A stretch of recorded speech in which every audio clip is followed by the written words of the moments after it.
நேரங்கள்ல நம் கண்கள் இருந்தும் கண் தெரியாதவர்களை போல இருக்கிறோம். எப்படி கண்கள் தெரிஞ்சும் கண்கள் தெரியாதவர் போல நம்ம இருக்கிறோம் அப்படின்னு சொல்லி பாத்தீங்கன்னா, அநேக நேரங்கள்ல சில வார்த்தைகள் படிச்சுட்டே இருப்போம். அந்த வார்த்தைகள் நம்மளுக்கு ஒன்றும் புரியவே புரியாது. அப்படி புரியாத நேரங்கள்ல நம் கண்கள் தெரியாதவர்கள் போலதான் இருப்போம்.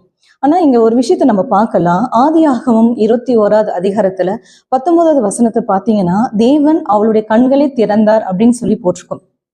அவளுடைய கண்கள் அப்படின்னு பாத்தீங்கன்னா அது ஆகாருடைய கண்கள். ஆனா ஆகாருக்கு நல்ல கண் பார்வை தெரியும், அவன் நல்லா பார்க்கக்கூடியவ. அப்படி இருந்தும் அவளுடைய கண்களை அவர் திறந்தார் அப்படின்னு சொல்லிட்டு ஏன் சொல்லப்படுகிறது அப்படின்னு பாத்தீங்கன்னா, அநேக நேரங்கள்ல நம் கண்கள் சில காரியங்கள் நம்மளுக்கு மறைக்கப்பட்டதா இருக்கும். அவளுக்கு அந்த வனாந்தரத்துல அவ சுத்தி எல்லா இடத்தையும் பாக்குறா, அங்க தண்ணி இருக்கிறதே அவளுக்கு தெரியவே இல்லை.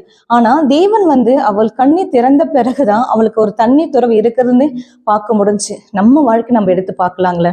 நம்ம அநேக நேரங்கள பைபிள் படிச்சுட்டே இருக்கிறோம். பைபிள் படிச்சுட்டு போயிட்டே இருக்கும் போது அந்த வசனங்கள் திரும்ப திரும்ப படிச்சுட்டே இருப்போம். ஆனா சில நேரங்கள் புரியாது. ஆனா ஏதோ ஒரு சூழ்நிலையில நம்ம வாழ்க்கையில ஏதோ ஒரு பிரச்சனை ஏற்படும் போது நம்ம பைபிள் படிக்கும் போது ஒரு வார்த்தை நமக்கு அவ்வளோ சமாதானத்தை கொடுக்கக்கூடிய வார்த்தையா இருக்கும். அப்போதான் நம் கண்கள் திறக்கப்படுது. அப்போ நம்ம கண்கள் தெரிஞ்சும் கண்கள் நல்லா காணக்கூடியதாக இருந்தாலும் நம் கண்களுக்கு அந்த வார்த்தை என்ன செஞ்சிருக்கோம்னா மறைக்கப்பட்டதா இருக்கும். ஆனா நம்மளுக்கு ஒரு பிரச்சனையோ ஏதோ ஒரு ப்ராப்ளம் வரும்போது நம்ம என்ன செய்வோம்னா, இந்த வார்த்தையை படிக்கும் போது வேதத்துல அந்த கண் நமக்கு அந்த வசனம் நமக்கு திறக்கப்பட்டதா இருக்கும். அந்த திறக்கப்பட்ட வசனம் நமக்கு எப்படி இருக்குன்னா, அப்படி ஒரு சமாதானத்தை கொடுக்கக்கூடிய வசனமா அந்த வார்த்தைகள் இருக்கும். அதுதான் கண் திறக்கப்படுது. அப்போ